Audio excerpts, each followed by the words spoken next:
না, আমি আপনাকে হোম মিনিস্টার খেতাব দেশে সুখী হওয়া দরকার। তো যাই বলে যে না আমাদের কোনো ব্যাংক ট্যাঙ্ক নাই, কিন্তু আবার যখন কথা বলছে তার মধ্যে আবার কৃতিত্ব অন করছে যে কিছু সংখ্যক লোক করেছে। এই যে ব্যাংক দখল হয়েছে মাননীয় স্পিকার ইন্টারিম গভর্নমেন্টের সময়, ব্যাংক দখল হয়েছে আওয়ামী লীগের সময়। দখল হয়েছে, স্টাইলটা একটু ভিন্ন ছিল মাননীয় স্পিকার।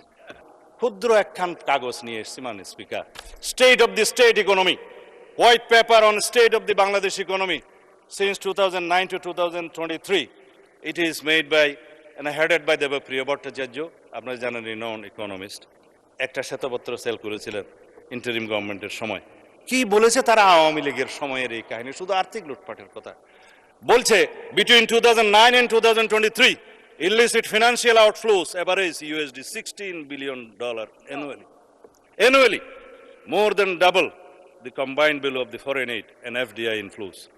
এখন বলছে সেগুলো দিয়ে আমরা এই যে having tax exemptions could double the education, আমাদের এডুকেশন ফান্ডকে দ্বিগুণ করা যেত, অ্যান্ড ট্রিপল হেলথ এডুকেশন, তিনগুণ করা যেত স্বাস্থ্য বাজেটের।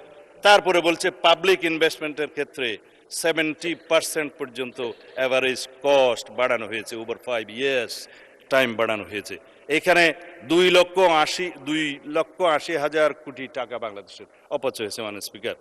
আপনাদের ডিস্টর্টেড করেছে সাপ্লাই চেইন, এবং পলিটিক্যাল ইনফ্লুয়েন্সে, পলিটিক্যাল কনসিডারেশনে যে সমস্ত লোন দেয়া হয়েছে তার পরিমাণ এত বেশি, বলছে যে 14টা ঢাকা মেট্রো সিস্টেম করা যেত, 24টা পদ্মা ব্রিজ বানানো যেত তা দিয়ে আওয়ামী লীগের ইতিহাসের সময়। লেবার মাইগ্রেশনের মধ্যে দিয়ে over the last ডিকেডস BDT Bangladesh টাকায় 13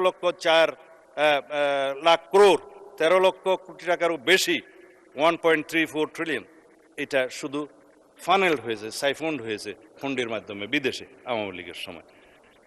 আর সোশ্যাল সেফটি নেটওয়ার্কের সময় বলেছে বিষয়ে যে ভালনারেবল পিপলের ক্ষেত্রে as per 2022 73% of the social safety net beneficiaries were classified as non-poor.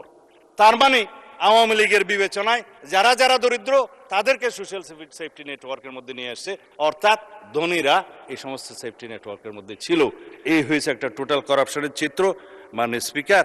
এর বেশি বলবো না, শুধু এখানে একটা মুদ্রা লাইন যে 2009 থেকে 2024 এই সময় পর্যন্ত আওয়ামী রেজিমে 30 লক্ষ কোটি টাকা প্রায় বিদেশে পাচার হয়েছে। সেই রিপোর্ট বলা হয় 29,25,000, এটা অ্যাপ্রক্সিমেটলি 30 লক্ষ কোটি টাকা বাংলাদেশ থেকে পাচার হয়েছে মাননীয় স্পিকার।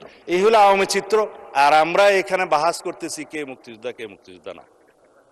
আমরা আসুন সবাই সম্মিলিতভাবে বিদেশে পাচারকৃত এই সমস্ত অর্থ ফেরত আনার ব্যবস্থা করি।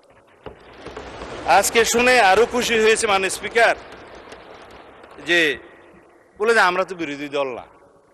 হ্যাঁ, আপনারা বিরোধী দল, আপনারা সরকারি দলে আসার জন্য কসরত করবেন, এটাই হচ্ছে নিয়ম, এটাই পার্লামেন্টের রীতি।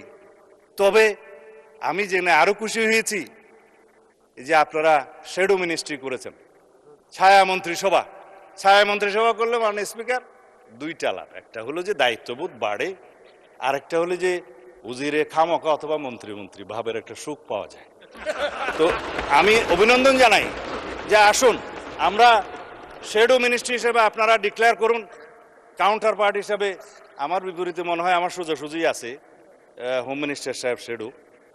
আমরা পরস্পর তথ্য বিনিময় করব, আমরা যোগাযোগ রাখবো, কথা বলব। তবে না, আমি আপনাকে হোম মিনিস্টার খেতাব দেশে সুখী হওয়া দরকার। তো যাই মাননীয় স্পিকার ব্যাংকের বিষয়ে কথা বলে যে না আমাদের কোনো ব্যাংক ট্যাঙ্ক নাই, কিন্তু আবার যখন কথা বলছে তার মধ্যে আবার কৃতিত্ব অন করছে যে কিছু সংখ্যক লোক করেছে, সেটা কৃতিত্ব নিয়েছে এসে। মাননীয় স্পিকার ব্যাংক টাকা তো ভালো, অস্বীকার করার দরকার কি। তবে শুধুমাত্র দুষ্ট লোকেরা বলে যে কত পার্সেন্ট শেয়ার কার আছে এটা একটু খোলাসা করা দরকার। তাহলে পরে এই যে ব্যাংক দখল হয়েছে মাননীয় স্পিকার ইন্টারিম গভর্নমেন্টের সময়, ব্যাংক দখল হয়েছে আওয়ামী লীগের সময়। দখল হয়েছে, স্টাইলটা একটু ভিন্ন ছিল মাননীয় স্পিকার।